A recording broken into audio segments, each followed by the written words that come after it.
মায়া হারে পার কর সকাল আমি কি দিন যাবে সুজন মায়া হারে পার কর সকাল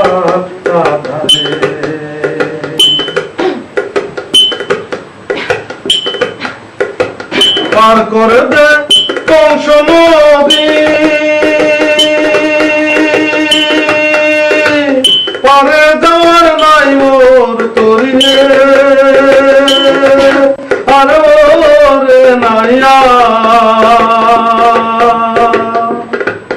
আমার খেওয়ানি রে খাইছে জংলার বাগে রে আমার খেওয়ানি রে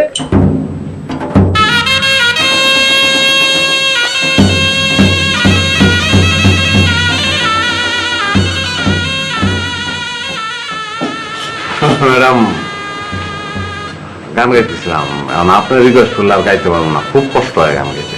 তাই না? আচ্ছা ঘটনা কি বলেন তো? কোন ঘটনা ম্যাডাম? আমাকে নাইলা ম্যাডাম বললো যে আপনারা কেউ নাকি আজকে ক্লাসে জানবেন, ঘটনা কি? না ম্যাডাম ওই গেছিলাম কিন্তু আবার যাই নাই, মানে হয়েছে কি আমি আমার একটা বদ অভ্যাস, আবার বদ অভ্যাস কেমন করি, ভালো অভ্যাসে মানে গোসল না করে আমি ক্লাস করতে যেতে পারি না। ক্লাস ঘরটা তো আমার কাছে আমি অনেক পবিত্র মনে করি। যাই হোক আমি ওই গিয়ে আবার ফিরে আইছি, এর আগে গোসল করার চেষ্টা করছিলাম, পারি নাই, সাধু ঢুকে হয়েছে, আবার ফিরে আইসে আবার নক করতেছি, সাধু ঢুকে হয়েছে, 1 ঘন্টা লাগছে লাগাই গোসল করছে, বিরক্ত হয়ে গেছি, অভিমানে যাই নাই। আর আমি বাথরুমে গিয়া সাবান টাবান মাইকে দেখি পানি নাই, বাইরে তো পারতাছি না, ক্লাসে যাবো কেমনে?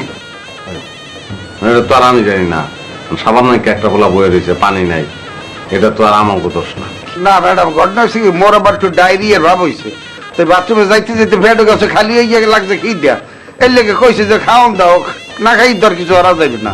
ম্যাডাম আমি তো আত্মা কথা করে রান্না বান্না শেষ করছি, যেই না বই কথা ক্লাসে যাই আমার গো এদি বাবা আমার কাউন্ট দিতাম, এখন যদি কাউন্ট না দেবে ক্লাসে যাই গেতে স্কুলে ব্যাংক গেলবো লাগে দিচ্ছি কাউন্ট, অনেকক্ষণ বাইন্দা কাজটার গপসপ করছে, আমার কোনো দোষ নেই।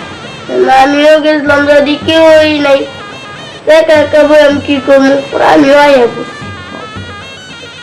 ধরে নেন সবাই মিলে একটা অ্যাক্সিডেন্ট।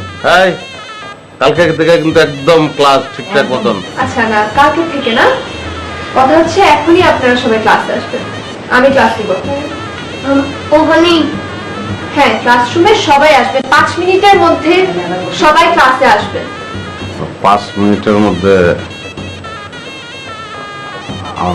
তাহলে আর 5টা মিনিট বাড়াই দেন, একটু গোসল করে তারপর। 5 মিনিটের মধ্যে আমি সবাইকে ক্লাসে দেখতে চাই।